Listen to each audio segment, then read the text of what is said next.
pleased to welcome someone who has actually acted on an inspiration to change the world. Our keynote speaker today is a true Renaissance man. He is the distinguished author of 15 works of fiction and non-fiction, a contributing editor to Newsweek International, and a much-published writer for the New York Times, the Washington Post, Time Magazine, and the Times of India, among others. He served as the Under-Secretary General of the United Nations and served as a member of the UN for over 29 years. He has been a member of the Indian Parliament since 2009. A globally recognized speaker on India's economics and politics, as well as on freedom of the press, human rights, Indian culture, and international affairs. And have you ever wondered whether you've met someone who was interviewed multiple times on Jon Stewart or Stephen Colbert? Well, now you have. Ladies and gentlemen, please extend a warm welcome to our keynote speaker, Dr. Shashi Tharoor.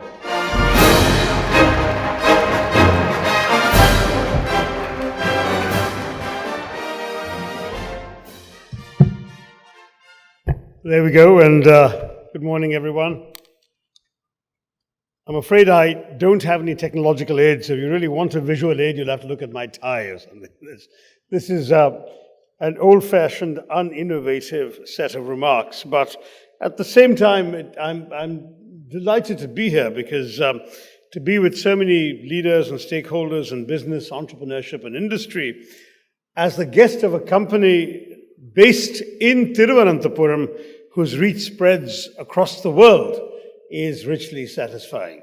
We hear a lot about the rise of the East and so on, and I hasten to assure people it's not really about the decline of the West, it merely is the rise of the rest.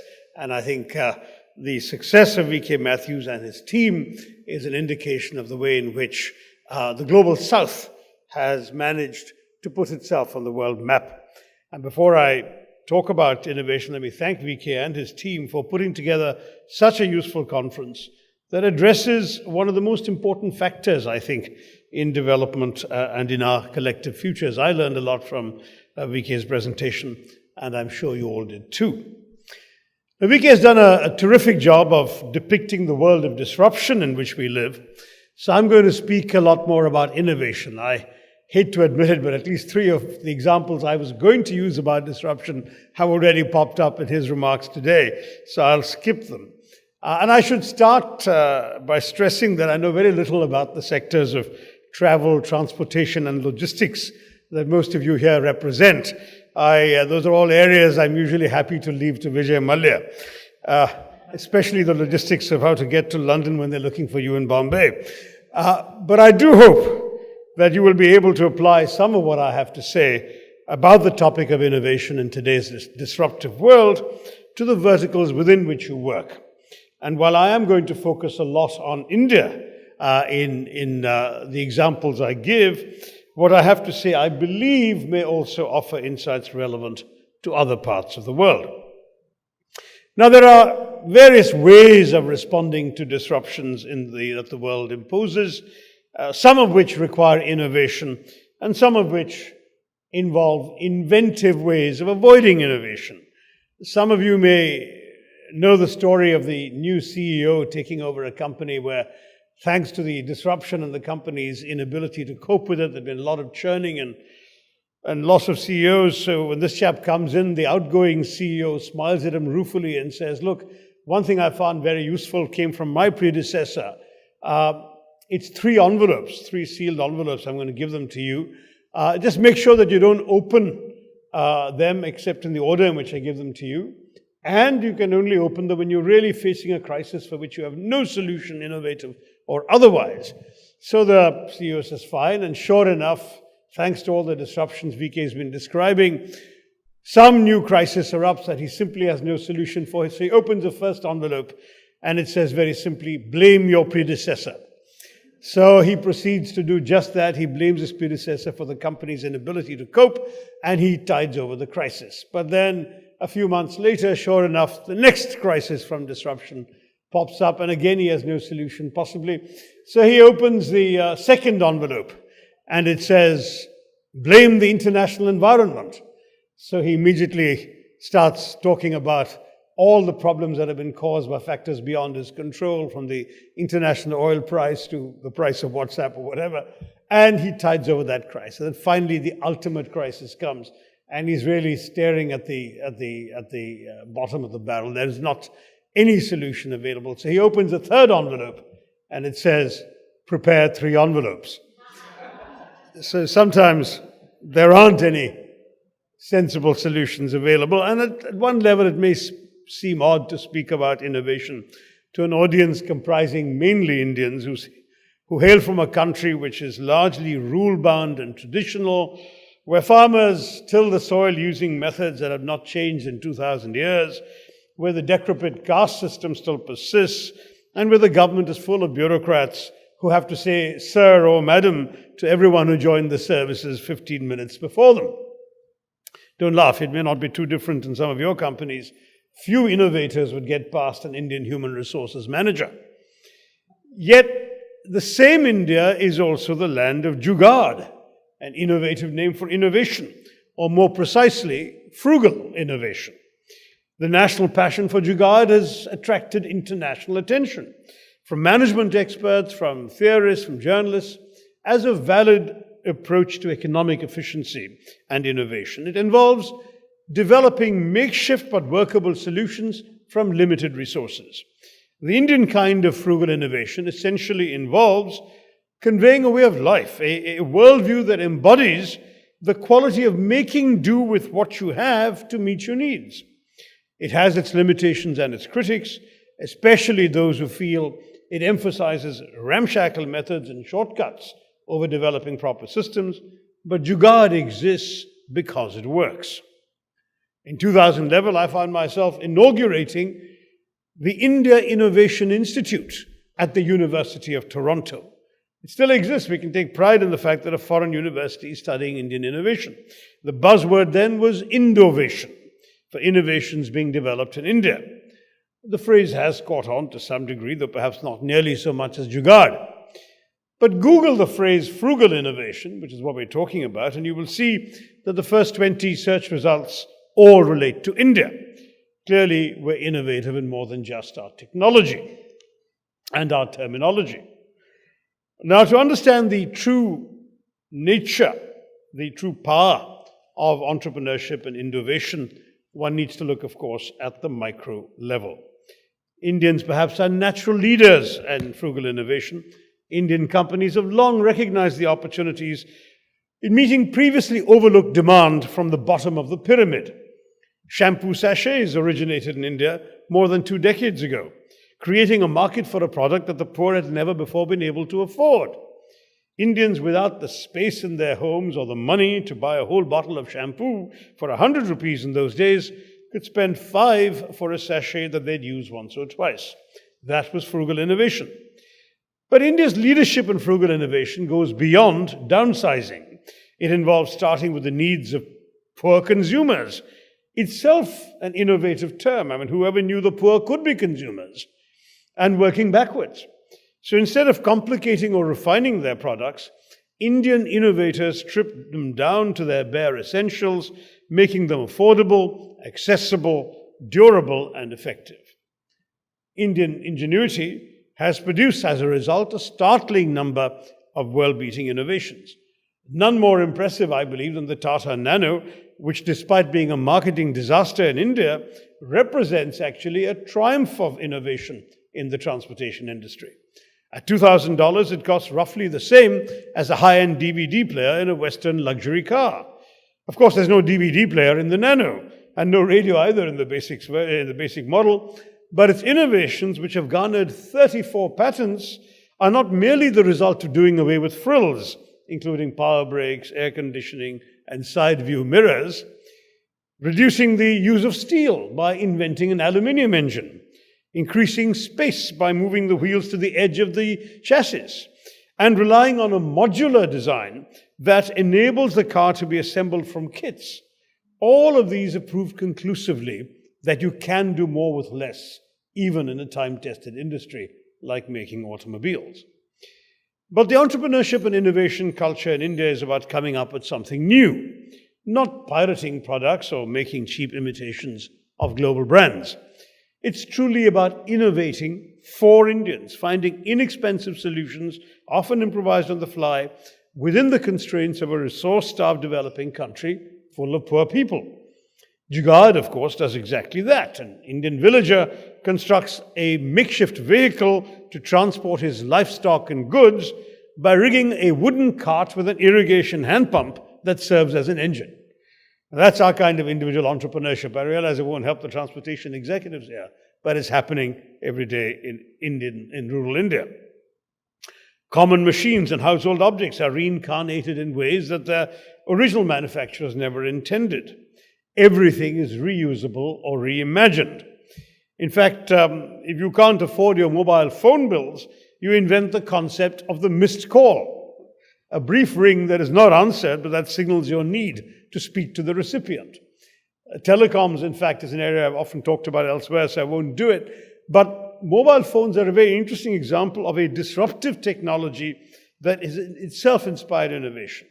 Disruptive because I grew up in an India, as did V.K. Matthews, in which we had 2 million landlines for 650 million population in the late 70s. And people had to sign up to a waiting list to get a phone, and the wait was often 8 years. And many, many people didn't bother to sign up on those waiting lists because you knew you'd never get a phone unless you were well connected and influential. And you fast forward to a time when everyone has a mobile phone in their pockets, irrespective of class or social standing, because we have 1 billion phones out there in India, and a lot of them are held by people who wouldn't have presumed to put themselves on those waiting lists. And you see how much has been disrupted in the Indian social model. And then, of course, if you can't afford to pay for the calls that you can now make, give somebody a missed call. That's the innovation coming out of this disruptive innovation. But let me give you other examples. The GE Mac 400, for example, is a handheld electrocardiogram invented by GE engineers in India. It costs $800. The cheapest alternative in America will cost you over $2,000. There's the Tata Swatch, a $24 water purifier, which is 10 times cheaper than the nearest competitor from any market in the world. The electrocardiogram I've talked about uses just 4 buttons rather than the usual dozen. It has a tiny portable printer like the stuff you get in restaurants to print your bill, making it small enough to fit into a satchel and even run on batteries if you're doing an ECG where there is no electricity available. It has reduced the cost of an ECG to $1 per patient. In a developing country, perfect, right? The Swatch uses rice husks, which is actually a very common waste product in agricultural India, to purify water. Given that some 5 million Indians die of cardiovascular disease every year, more than a quarter of them are under 65 years old, and about 2 million die from drinking contaminated water, these innovations' value is apparent. Many other examples of frugal innovation are already in the Indian market, including a system for detection of adulteration and analysis of milk, a low-cost, fuel-efficient mini truck, an inexpensive mini tractor being sold profitably in the US, a battery-powered refrigerator, a $100 electricity inverter, and a $12 solar lamp. Every one of these invented in India. Medical innovations. An Indian company has invented a cheaper hepatitis B vaccine, bringing down the price from $15 per injection to less than 10 cents. The price of insulin has fallen by 40%, thanks to India's leading biotech firm, Biocon. A Bangalore company's diagnostic tool to test for tuberculosis and infectious disease costs $200, compared to $10,000 for comparable equipment in the West. Indian companies have shown that one need not spend exorbitantly to reap the benefits of innovation. Even the financial sector has seen innovation. Just a few years ago, there were only 15 million bank accounts in a country of 1.2 billion people. Indians concluded that if people won't come to the banks should go to the people. The result has been the creation of brigades of traveling tellers with handheld devices who have converted the living rooms of village homes into makeshift branches, taking deposits as low as 50 rupees, less than $1. A recent World Bank report has revealed that there have been 175 million new bank accounts created in India just in the last 3 years. Of course, the next challenge is to ensure that all the account holders have money to put into those new accounts.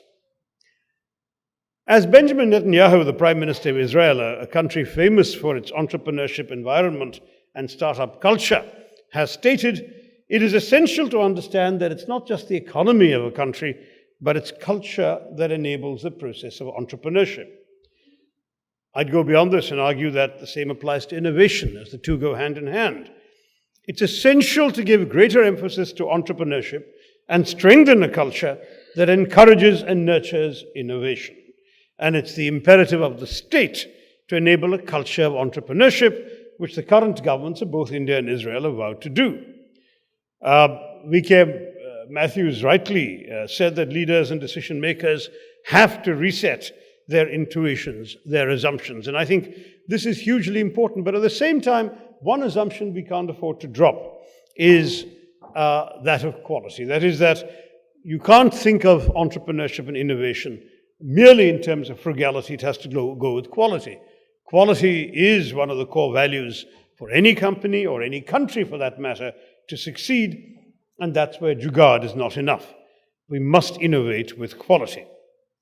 After all, the ideas of both innovation and disruption emerge from a basic human desire to excel. This is indeed pretty fundamental. The minute a baby is born, the mother's expectation changes immediately from praying just for a normal child, a healthy baby, to developing the child into a superman or woman who will excel in everything that the parents could possibly hope the child could do. In other words, the minute the concept of quality and efficiency touches your life, you are inspired and motivated to raise the bar. You instinctively want that baby to go beyond your current capabilities to target and achieve excellence. So how do you in your companies and organizations work to promote innovation and bring about the best of quality as well? While citing Netanyahu, I'm reminded of what Philip Crosby, the well-known management guru, said about quality, and I quote, "Quality is the result of a carefully constructed cultural environment. It has to be the fabric of the organization, not part of the fabric," unquote. This applies to innovation as well. It's essential that the spirit of innovation be woven into the overall fabric of your company or organization, and for that matter, into that of the Indian nation. But beyond that statement of the obvious, in what ways can innovation be pursued in the context of tomorrow's visible realities? To my mind, in the quest for encouraging a culture of innovation, one can't ignore the end purpose. For your companies, it's to meet the needs of the consumer. For our country as a whole, it's to fulfill the needs of the citizenry. So in India, again, the reach of basic amenities to the common man, the so-called Aam Aadmi, roti, kapda or makan, as we say, food, clothing and shelter, to which the voters in one state, Bihar, have added bijli, sadak, pani, electricity, good roads and clean drinking water, and I'd add affordable and accessible healthcare, quality education and opportunity to work. And while we are about it, tomorrow we could add broadband Wi-Fi to the list. All of this is still limited to a minority of the fortunate few. We need to find creative ways to tackle these problems and solve them. And innovation, therefore, cannot be isolated from the needs and means of the citizens if we have to tackle these concerns effectively. Which comes around to the same thing as you do in your companies. The consumer is what matters. And for a public policy person, the citizen is who matters. Of course, in a democracy like India, to enhance innovation, we need attitudinal and behavioral changes amongst all of us across society. We cannot remain a society where school children are taught to learn by rote and regurgitate what their textbooks say onto the exam papers. We have to be more than a country where the young learn to answer the questions. They must also learn to question the answers. And in the pursuit of the innovative spirit, as in many others, there's a need for enlightened leadership. And this applies not just to governments and politics, but to companies as well. But there's a marvelous story that comes from an earlier time of disruption the French political troubles of 1848, when Alexandre Auguste Ledru-Rollin, a 19th century French politician who became the interior minister in the provisional government that was created in Paris after the revolution of 1848, he looked out of his window during the tumultuous events of that time. He was talking to some people, and he saw a mob rushing past on the street. He promptly rushed for the door saying, "I'm their leader, I have to follow them." Now that's one kind of leadership, I suppose, though the fact that this incident is the only thing for which Monsieur Ledru-Rollin is remembered suggests that it's not the most effective or enduring kind of leadership. But even though by and large a leader is expected to lead, even if from time to time a good leader knows how to be a good follower, it does make the point that very often the public will set the disruptive trend and you folks will have to follow. I would say that politically the task of leadership is to create an enabling ecosystem for innovation to flourish, to remove the obstacles to creative invention and productive entrepreneurship, to ease regulations, and use the tax system to reward innovation rather than to stifle it. This is why I see a need for innovation in building efficiency in governance. Developing and preserving good governance is essential for any country and must become a passion for future governments all around the world. Good governance transcends all administrative frontiers, whether relating to infrastructure or economic growth. Good governance means applying innovative solutions to the processes of delivering services to the public.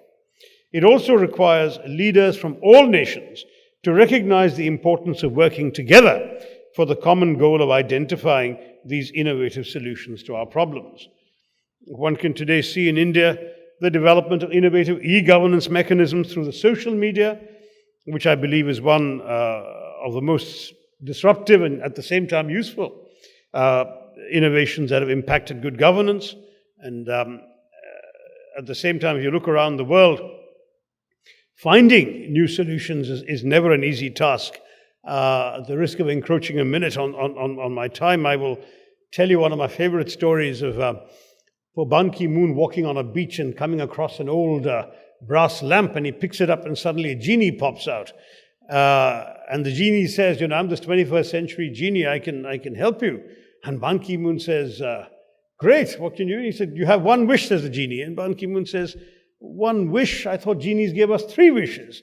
And the genie said, No, I'm a post-recession, leaner, meaner genie. 1 wish is all you get." So the Secretary General of the UN thinks long and hard and says, "All right, ever since I've heard of the UN, it's been struggling with the problems of the Middle East. Why don't you try and find me an equitable, just and fair solution to the entire problem of the Palestinians, the Israelis, the whole Middle Eastern crisis." Then he finds a genie turning pale, if that's possible for genies. And the genie says, "The Middle East? Have you seen those maps of the Middle East? Have you seen those complicated lines around Jerusalem? My God, we genies don't have the resources we used to have in the pre-recession days. Why don't you try something else?" So the Secretary General, exasperated, said, "All right, well, just find me an innovative solution to get all the countries of the world together to handle UN financing." And the genie says, "On second thoughts, can I take another look at that map of the Middle East?" So there are some problems for which perhaps easy solutions aren't available, and governance problems often involve choices between bad options. Now, one thought which hasn't been expressed so far in the excellent presentations we've seen is that when we talk about innovation, we also have to look back. That is, that we need to promote more research and development. For too long, we in India have had a complacent view of the role of R&D in driving economic growth, prosperity, and even social justice. Our forebears were innovators. India invented the zero, which transformed mathematics forever. Just try and to add or multiply a big number written out in those intimidating Roman alphabetical numerals, and you will see why. Of course, computers couldn't have existed without the Indian zero for your binary zeros and ones. But today it seems that all we invent is zero. It's a matter of grave concern that a civilization which was at the forefront of both scientific thought and manufacturing as late as the 17th century today contributes a measly 3.2% of the global R&D expenditure. So we have 17% of the world's brains, because we account for 17% of the world's population, but we produce just 2.7% of the world's research output. And this is something that worries me. We're not spending enough on research and development, and I'll point the finger at companies too. Indian companies aren't spending enough. Very clearly, there's a new trend, however, in global R&D expenditure, where Asia is growing, and corporate R&D expenditure from the developed world is moving more and more to Asia, with 35% of corporate in-region R&D conducted in Asia, overtaking 33% in North America and 28% in Europe.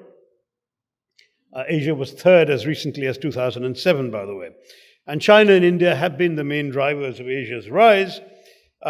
China is the second largest destination, ahead of Germany and Japan now.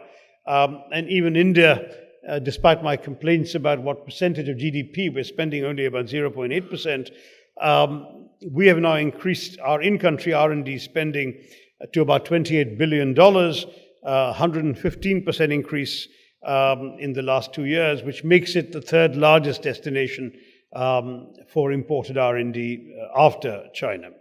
And now, of course, with China's economic slowdown that VK has pointed out, it seems to me that India's potential is even greater. Kellogg, Dell, and other companies have announced that they're going to be strengthening their research capacities in India, though frequently, of course, we know the announcements haven't been followed always by the arrival of the actual research teams. But this is where progress can be made. I see the clock ticking away at the back there. I'm trying to skim a few points and wrap this up. Essentially, in the governance challenges that those of us in the public policy space have to face, we know that we have no choice but to find solutions rapidly, effectively, equitably, and also very innovatively. It can only be done if we as a nation embrace and adopt a work culture that gives preeminence to research and development and innovation in every possible way. Entrepreneurship is obviously a key factor in innovation. The story of the Taj Mahal Hotel's founding by Jamshedji Tata after he was denied admission to Pike's Hotel in Bombay in the 1890s because they had a policy that Indians and dogs were not allowed inside. Now that links entrepreneurship and innovation directly to Indian pride and self-belief. Mr. Tata, thrown out of Pike's Hotel, built a hotel far grander and more opulent than the one that refused him admission, where Indians were welcome. I don't know about the dogs. But today, the Taj is associated with the very best in luxurious Indian hospitality and has become a global brand, while Pike's Hotel has long since closed. So there is something to be said. Then how do we find the Jamshedji Tatas of tomorrow? Since IBS is headquartered in my constituency, Thiruvananthapuram, let me mention the efforts that my home state's government in Kerala has initiated to encourage a culture of entrepreneurship. The Kerala Startup Mission, established by the government, provides a common platform for startup incubators, investors, and innovators to come together. We started a project called I Am an Entrepreneur to provide guidance and assistance to startups, aimed to identify and promote entrepreneurial talent in Kerala, and brought together young minds to discuss and focus their entrepreneurial energies. The incubation center at our Technopark has seeded a few businesses, and several more have sprung up across the country. By 2020, we'll host the world's youngest population, and we clearly don't have jobs for them. It's better that we encourage entrepreneurship and innovation if we can create an environment in which design and innovation are possible. More and more of a startup culture in a country like India. And something's clearly changing. At dinner last night, one person here mentioned how he recently asked an undergraduate classroom in Bangalore how many of them wish to be entrepreneurs, and a forest of hands shot up. This would not have happened 10 years ago, when everyone would have wanted to work for Infosys or Wipro. Now they want to create the next Infosys or Wipro. And that, I think, is an extraordinarily important transformation. Clearly, it's this change of culture that will afford hope for the innovations of tomorrow. Innovations geared at the Indian reality, just as your companies are targeting your consumers. Today, when the cost of war is high and economic coercion is risky, soft power and cultural attraction are the crucial instruments that allow any country to shape contemporary global affairs. And certainly as an Indian, I see the huge importance of this. Joseph Nye has taught us all that it is no longer the land with the bigger army that wins the world, it's the land with the better story. The stories that seize the global imagination are stories of openness and creativity, innovation and mass outreach. We in India find ourselves daily adding layers to an already rich culture, innovating and reinventing stories that have been told and retold over the centuries. As we build on our past and find new ways to recreate our tradition, we carve out a space for India in the world. But this can only be done if we build a society that is open to new designs, ideas, and thoughts, and so tells the attractive stories that the world wants to hear. Thank you, and all the best for your conference.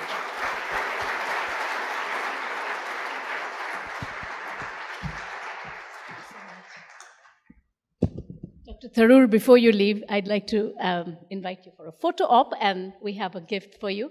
Mr. Paul Lynch, I'd like to welcome you on stage to give Dr. Tharoor a memento.